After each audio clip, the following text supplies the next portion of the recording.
Assalamualaikum warahmatullahi wabarakatuh. Waalaikumsalam warahmatullahi wabarakatuh. Sugeng enjing, Mbah. Iya Mbak Sugeng Enjing. Selamat pagi teman-teman. Kita sudah bersama dengan Baginda Jopo Montro dan kita akan membahas terkait dengan nenek moyang. Dan kita pun juga hanya membahas sebatas apa yang kita tahu, sebatas apa yang kita mengerti. Karena saya tahu betul Mbah Kendil pasti tidak akan mengucapkan apa yang tidak beliau ketahui, karena kita juga ketakutan salah dalam penguraian. Sehingga kalau Mbah Kendil benar-benar berpengalaman atau benar-benar tahu, tentu dia akan menyampaikan dengan gamblang teman-teman. Jadi langsung saja Mbah, pertanyaan saya adalah bagaimana sih kehidupan nenek moyang dulu dalam hal sembah bakti kepada Sang Pencipta atau kepada Tuhannya?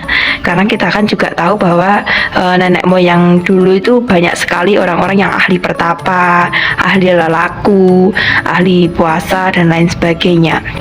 Apakah sebatas kemampuan-kemampuan mereka yang sedemikian rupa itu, atau kesaktian-kesaktian yang sering kali kita dengar yang mereka memiliki, mereka itu bisa benar-benar melihat wujud Tuhan atau wujud Sang Pencipta? Karena kan kita tahu bahwa saat-saat ini itu yang namanya ahli pertapa sangat jarang sekali. Mungkin masih ada tapi kita sudah jarang sekali mendengarnya. Apalagi banyak orang yang mengolok-olok satu sama lain. Kemudian ada juga orang-orang yang mengatakan mereka dekat dengan Tuhan, tapi mereka itu masih berburu tentang hal-hal duniawi, utamanya hal ekonomi dan keuangan. Sehingga saat ini kalau ada orang yang bilang mereka sudah pernah melihat wujud asli Tuhan, itu saya 100% tidak percaya, Mbak. Lalu bagaimana dengan orang-orang dulu yang mereka sampai bertahun-tahun bertapa meninggalkan anak istri keluarga dan meninggalkan kepentingan dunia mereka? Apakah mereka benar-benar bisa melihat wujud Tuhan yang asli atau gimana, Mbak? Terima kasih. Apabila kita melihat sejarah dan kita tentu seringnya bertemu kepada orang-orang yang mengerti tentang sejarah, dan kita pun ketepatan juga orang-orang yang dekat dengan kebudayaan adat istiadat, yang termasuk dekat dengan orang-orang yang menggemari tentang ilmu-ilmu leluhur. Kita tahu bahwa nenek moyang kita, misalkan kita lihat dari di era sebelum kerajaan saja, sebelum kerajaan berada, nenek moyang kita sudah penasaran sekali siapakah yang menciptakan alam semesta seperti bumi, matahari, kemudian hutan atau sawah-sawah atau air yang berada di muka bumi ini. Di era zaman dulu banyak sekali hewan-hewan yang besar, misalkan pewujudan jin-jin yang banyak sekali di era dulu, karena masih banyaknya hutan dan persada dari masyarakat itu masih jarang sekali, sehingga jin dan setan atau dedemit berkeliaran seperti halnya hewan yang ada di muka bumi ini. Jadi dulu dan sekarang sangat berbeda. Kalau dulu itu jin itu banyak sekali yang berkeliaran hampir seperti manusia yang bisa mewujud. Karena banyaknya orang, maka keberadaan jin dan setan mereka sulit untuk ditemui oleh manusia dan sulit untuk dipandang, untuk dilihat oleh sosok manusia, sehingga seperti manusia dan jin mereka tidak bisa bertemu secara langsung.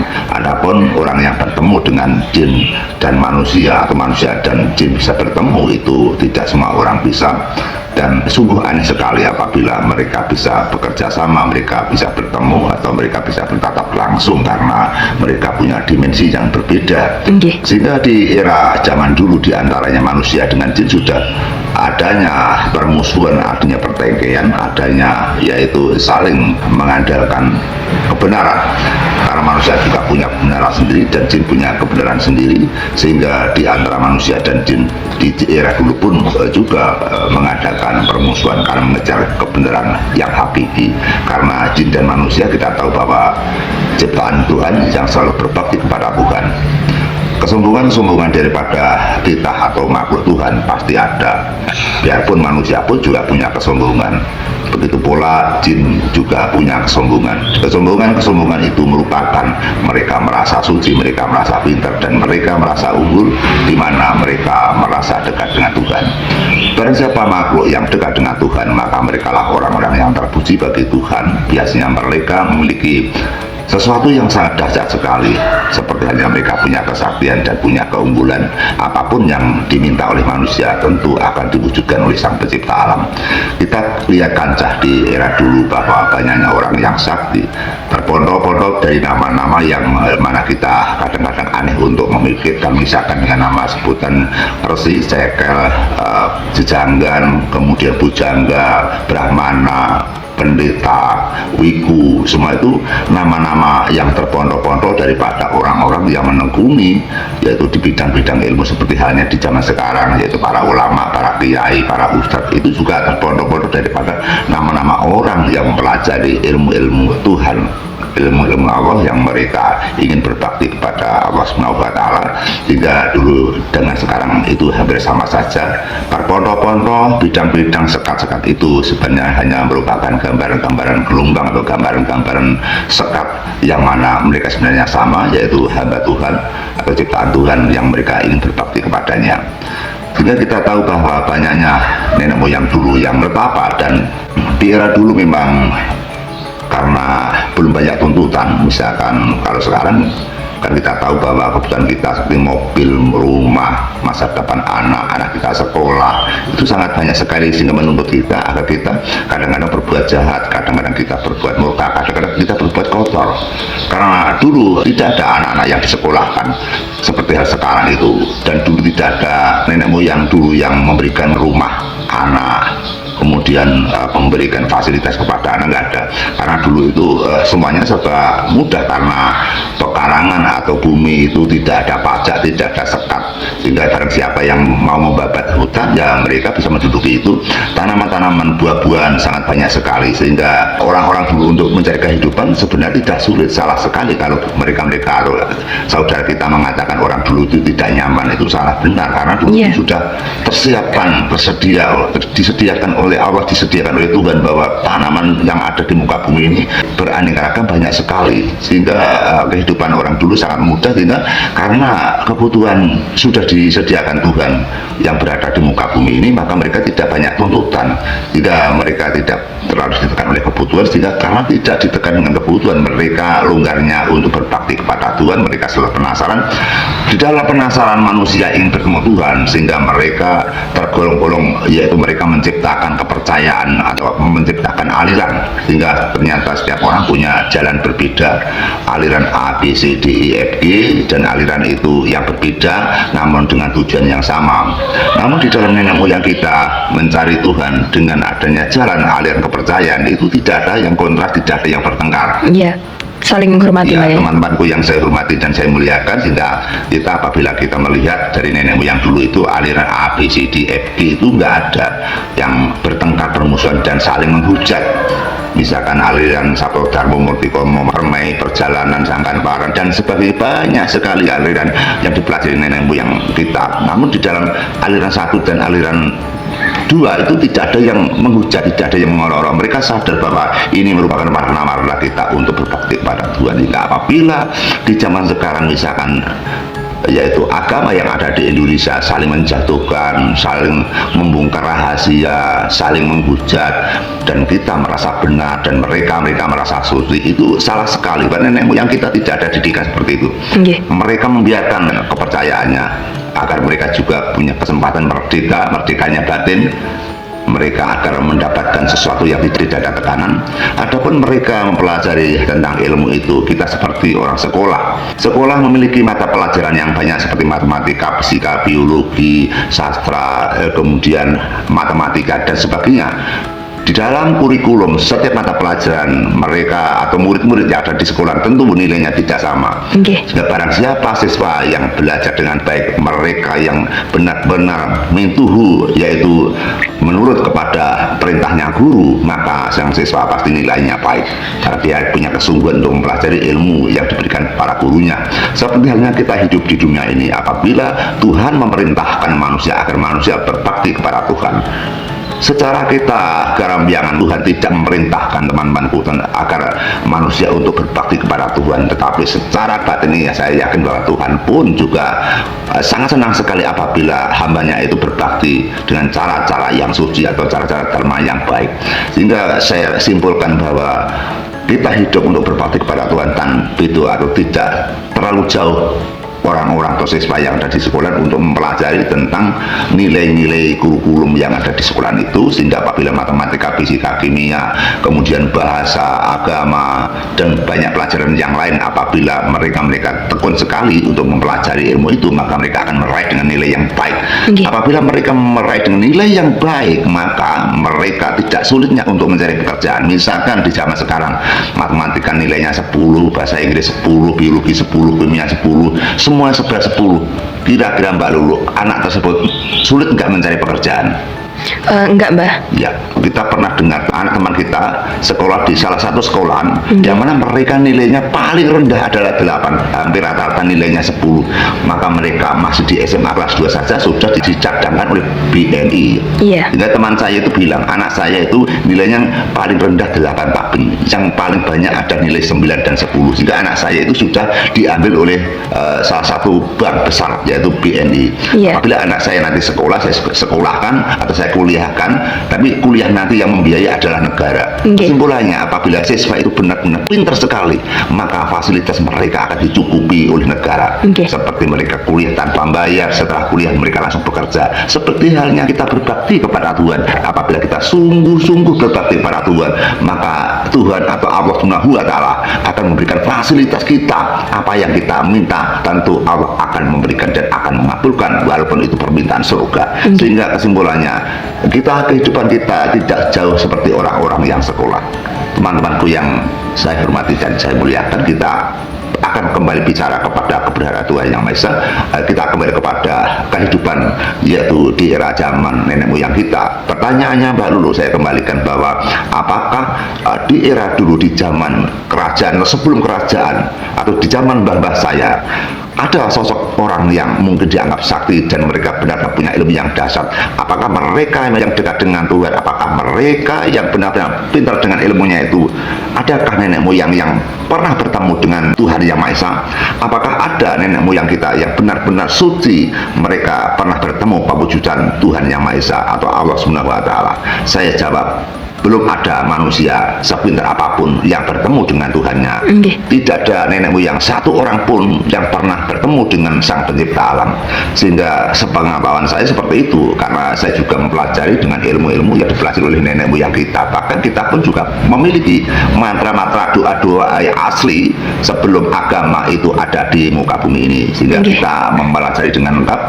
Kita mempelajari nenek moyang yang mana mereka mengeluarkan atau menciptakan ilmunya, doanya, yang mana hingga sekarang pun masih ada. Sehingga nenek moyang itu memang ada buktinya, mantranya membekas, masih ada di zaman sekarang, teman-temanku. Kemudian kita juga mempelajari setelah nenek moyang yaitu meninggalkan dunia ini, kemudian dunia ini ada pembaruan, yaitu dalam kancah di zaman sekarang sudah ada banyaknya agama, sehingga hampir rakyat di muka bumi ini mempelajari agama masing-masing. Agama ada 5 atau 6, maka orang-orang di muka bumi ini sudah tergolong-golong masuk ke agamanya masing-masing. Sehingga setahu saya, nenek moyang kita secanggih apapun, sepintar apapun, seahli apapun, sesuci apapun, belum ada satu orang pun nenek moyang kita yang pernah berjumpa secara langsung dengan Tuhan Yang Maha Esa atau Allah Subhanahu wa Ta'ala. Karena kita tahu bahwa kuasa-kuasa kebesaran Tuhan tidak dapat kita untuk mempelajari secara mutlak. Karena apa? Ciptaannya Tuhan saja, kita tidak akan bisa mempelajari secara tuntas. Misalkan Allah Subhanahu wa Ta'ala menciptakan matahari saja, sehingga saya ucapkan Tuhan menciptakan matahari saja, belum ada satu ahli pun, satu orang pun yang bisa masuk ke jagatnya matahari. Belum ada orang yang bisa yaitu mendekati matahari. Artinya apa? Hanya ciptaannya saja manusia sudah terbakar hangus.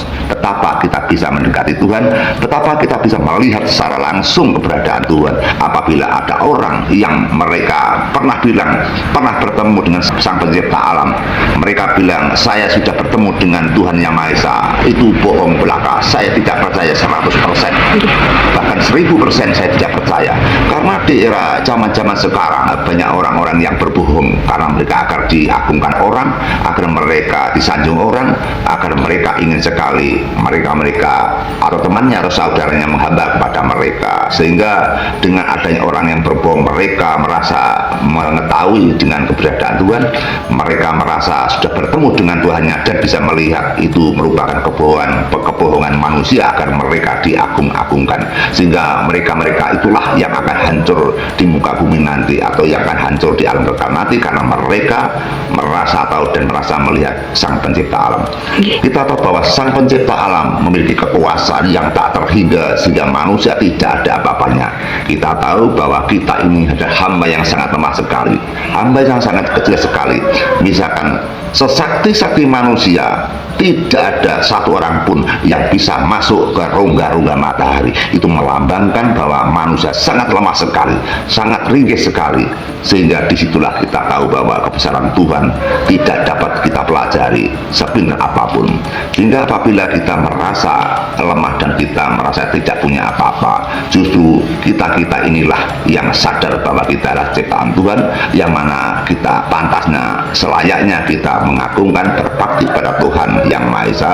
Semoga apa yang kita sampaikan ini ada guna dan manfaatnya. Kita akan menggarisbawahi bahwa sepintar kita atau saya sendiri, bahwa kita tentu tidak ada nilai-nilai keunggulan dan kesaktian, karena kesaktian semuanya pinjaman, suatu saat akan diambil Sang Pencipta atau Sang Maha Pemilik, sehingga maka kita hendaknya untuk tidak bersombong. Apa kelebihan kita manusia yang jelas kita menghadapi penyakit saja, kadang-kadang kita kewalahan dan kita tobat-tobat, karena penyakit saja hanya sekecil itu diberikan oleh manusia. Tapi apabila manusia kena penyakit yang tidak dapat disembuhkan, manusia sesakti apapun akan menangis, meronta-ronta ingin sembuh. Itu salah satu contoh bahwa manusia itu sebenarnya lemah. Terima kasih, Mbak. Ya teman-teman, jadi itulah penjelasan dari Mbah Kendil Jopo Montro terkait pertanyaan kita, bahwasanya kita tahu bahwa orang dulu itu suka bertapa, suka tirakat, dan ternyata belum ada satu orang pun yang bisa menjumpai Tuhan secara langsung. Dan tadi kita juga sudah merebet di kehidupan bersembah, teman-teman. Semoga ini bisa menambah iman kepercayaan kita terhadap Tuhan, dan semoga ini bermanfaat bagi kehidupan kita sehari-hari. Mbah Kendil, ada tambahan yang lain? Di dalam kita hidup ini banyaknya cobaan, banyaknya tanggungan yang harus kita selesaikan.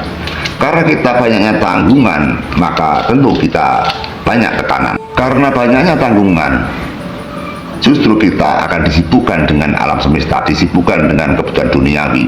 Di dalam kita bersembah kepada Tuhan, tentu kita sangat berat sekali, teman-temanku. Karena kita hidup di zaman sekarang banyak tanggungan yang kita selesaikan. Karena kita harus menyelesaikan tanggungan itu, seperti halnya kita untuk mendidik anak, mencukupi kebutuhan anak.